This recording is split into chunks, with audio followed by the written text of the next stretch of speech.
and it was just a mess. It looked like a bomb went off. It was one of the worst things I've ever seen. And it looked like it would just be scraped. That site would just be gone. The police came, shut it down, put up a fence, kept people away. But man, the neighbors went nuts on it, and it ended up that the city told them they had to leave it. Tell me again, they left it as is, as a ruin. Right? We've got a moratorium on it for a year. Nice. A year. And I just eat, slept, drank, just nothing but Johnny's broiler for all that time. Adrienne willed that dead building back to life through the sheer force of her personality. Resuscitated it. She found an operator. She found money. She found the political will. Cool. She made it, and they ended up building it again from the original drawings. Nice. From the original blueprints. Cool. And luckily, as the Modern Committee, we had the original blueprints scanned, so we were able to give them to the new operator, who's Jim Lauder of Bob's Big Boy franchisee, and it reopened as Bob's Big Boy, nice. And it's still going strong. You can go there right now, almost 10 years later. Have some Parker fried chicken. Did they have it at the Johnny's? and the former Johnny's broiler, which is now Bob's Big Boy broiler. I think my white guilt precludes me from ordering any of that, but let's do that. Let's all go. Your white guilt? Yeah. That is really that's a preservation miracle. A total miracle That's that cool. you made happen. So I usually say we don't give up till the bulldozer shows up, but Adrienne waited till not waited till, but she let it after it happened. She brought it back. That's cool. I mean, after it's already landmarked, it's incredible, really. Well, what's the deal with Johnny's at Wilshire and Fairfax? People, if you're listening from outside LA and don't know these, just look these up on Google. You'll see what we're talking about. So, was that part of a chain along with this other Johnny's? It was a chain of two. It was the Smirniotis family had both of those restaurants, and why do they keep this one going? I'm glad it stands, and maybe it's preserved historically, or what? They never do anything with it, other than Bernie Sanders had an amazing campaign headquarters, and it's still covered with the paintings from that. Well, it was like such joy. I was there for the last several days of his California run. It was there from 1955 to 2001 as a restaurant. Oh. In 2001, it closed and was acquired. The Smirniotis sold it to the Gold family that owns the 99-cent only stores. Wow. And Old Man Gold had this crazy idea for a 99-cent only diner where he was going to do 99. Everything on the menu would be 99 cents. You mean a that soup sounds kitchen? awful.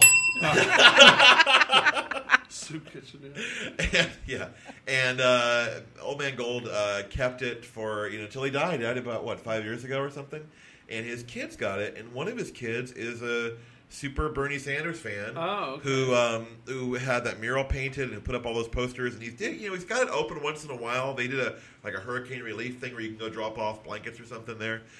So it's open. And my office is right across the street from it. So I see occasionally there'll be people in there wandering around. And that mural actually was protected, awesome. which is a little bit unusual. Half of it was protected, and half of it was removed. But the building is a City of LA Historic Cultural Monument, which is something that our Modern Committee group was involved with. We did the Johnny's at Wilshire and Fairfax. We did the Norms on La Cienega. We did the Witch Stand coffee shop, like Adrienne mentioned, down in Ladera Heights area. The Googie coffee shops are rare and special and beautiful creations that need protection, and so we try to landmark them when we can. But that's a huge pain in the butt, and it doesn't always work.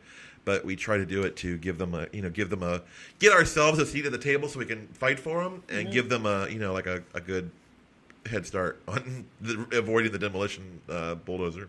Go ahead. Is it infuriating having to deal with all the bureaucracy and red tape of the rigmarole of going through the process of saving a building? It is when the other side sends people that say that it's not important, right? And that drives me crazy when you have to no, we've spent 30 years explaining how important it is. Right. Here's a stack of books. Here's a bunch of experts. But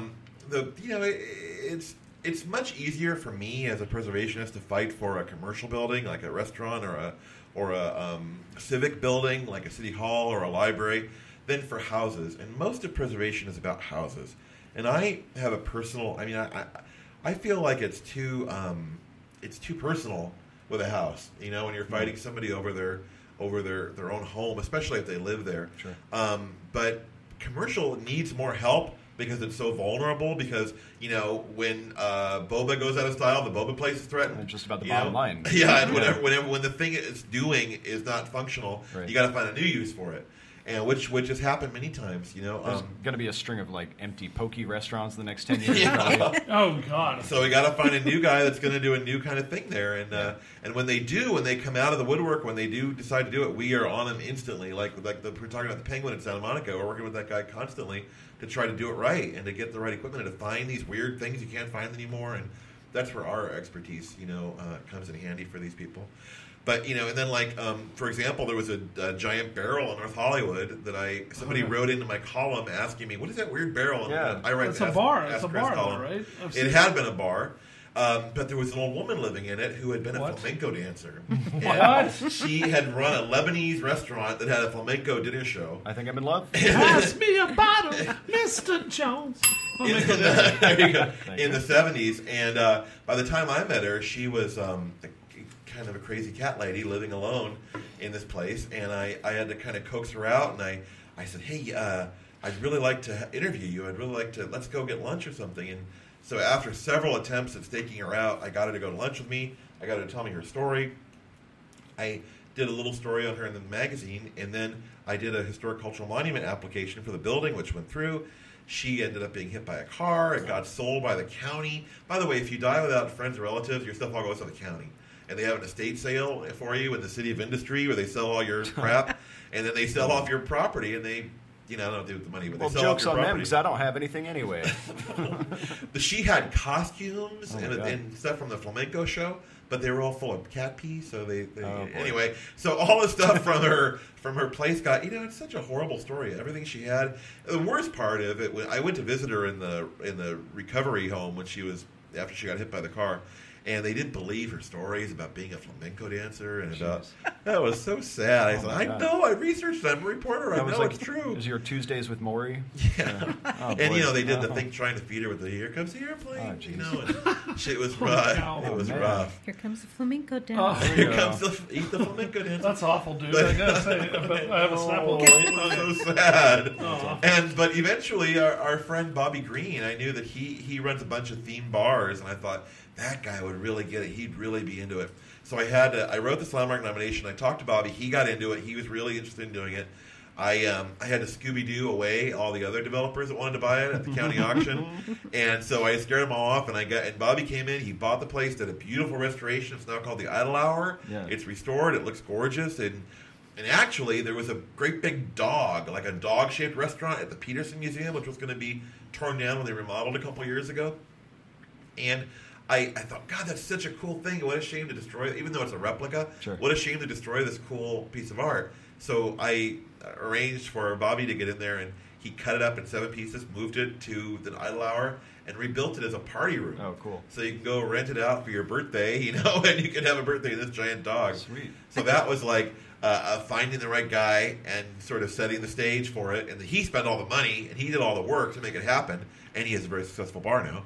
But, I mean, it was us sort of in the background kind of trying to make that all happen. Very cool. Yeah. He also just got the Formosa Cafe on Santa Monica Boulevard. Uh-huh. Right. And he's restoring that. And he won a big grant last week from the National Trust. $150,000. Mazel tov. To restore the train car there. You know that in Venice, I think it's on a CVS, there's that big creepy clown ballerina thing? Yeah. Can you do anything about making that go away? I don't know about that one. Can you anti-conserve that? How to get rid of the landmark. I think it's by a guy named It's Jonathan spooky. Borowski, I think that's his name. It's supposed, and here's the spookier part, it's supposed to be animated. Oh, God, They're no. supposed to sing and dance. No.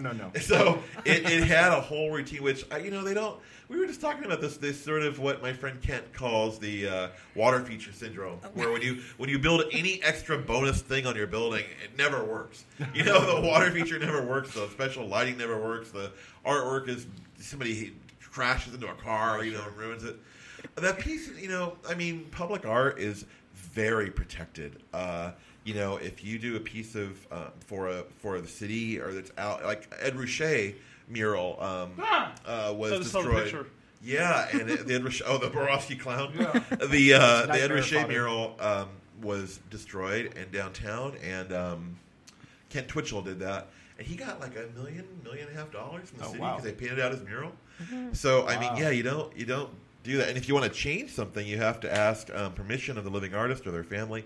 We're working right now with the family of Joseph Young, who designed a beautiful mosaic in the lobby of Parker Center, the police headquarters, which is coming down, sadly. We fought for that, but Parker Center is going away, and the mural is being, it's 8 tons or something. This enormous piece in the lobby is being cut out and moved to a new building. Jeez.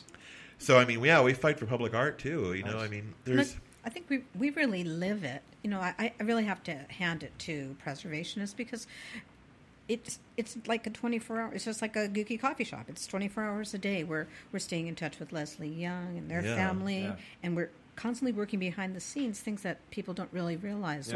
Or just like when we were talking about the Taco Bell bells, I was thinking if they were still there, they'd be stolen because those kinds of things are, they're just melted down for scrap. Absolutely. Like a lot of the plaques that are on buildings, we'll find them missing. Wow. Totally, yeah. Like the trails. So now you're trying to preserve the preservation plaques? Right. Good Lord. I mean, Adrienne is modest, but she is on the road every day. I'm in Gardena. I'm in Hawthorne. I'm in Harbor City. And she's just everywhere, always meeting with people, trying to make bridges, and trying to keep these places going because. If we're not out there, the day that, like, I would get these frantic calls from a coffee shop owner who I won't name, but he said, I'm taking it down. I'm cutting down the sign. I'm removing the neon sign. It's coming down. I can't afford it. And then, calm down. I got a guy. I'll send you my cheap neon guy. No problem. Don't worry about it. And he would, calm down. But, I mean, we get called every day. I get called. I know you do, too. We get emails and calls. Yeah, every day about something. And we try to teach people how to do it themselves in the hope that there will be a new group of people doing this stuff, but we have to pass the torch on to somebody. But it's different when you haven't lived through it. Sure, it is different. Fought the battles. Yeah. And we both love these places so much, and we do live them. I mean, I love going to dinner at these restaurants, and I love going to a Googie library, and I love spending as much time as I can around them. They just make me feel good. I'm really proud that we're working on the conversion of the Penguin Coffee Shop to a Mel's. I think that's wonderful because that landmark, Army and Davis, 1959 landmark, people have been passing by it for decades.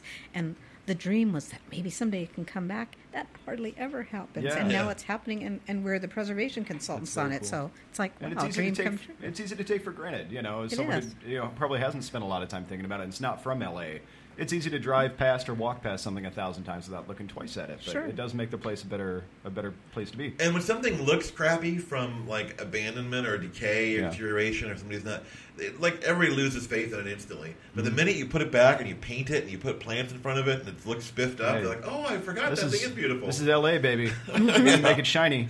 Yeah. And why it's so important to have accurate documentation, like our 3D photographer friend Jack Laxer's documentation.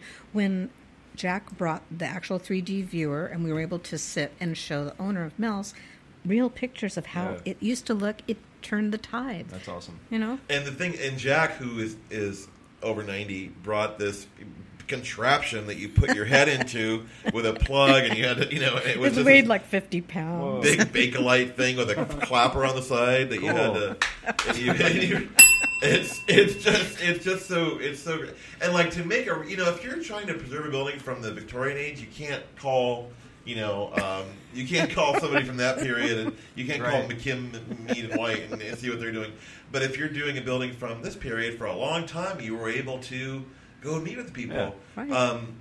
One of the first ModCon meetings I had was in the living room of the Eames house, the most famous industrial designers of the 20th century, and I mean and she was still living there. That's crazy. And so it's not so much like that anymore because 50s people are getting up there. Getting up there. Yeah. But it is interesting to consider how relatively young LA is. That it's still very much a part of the living history. And in Philadelphia, I'm sure people that hold positions comparable to yours have different battles that they have to fight.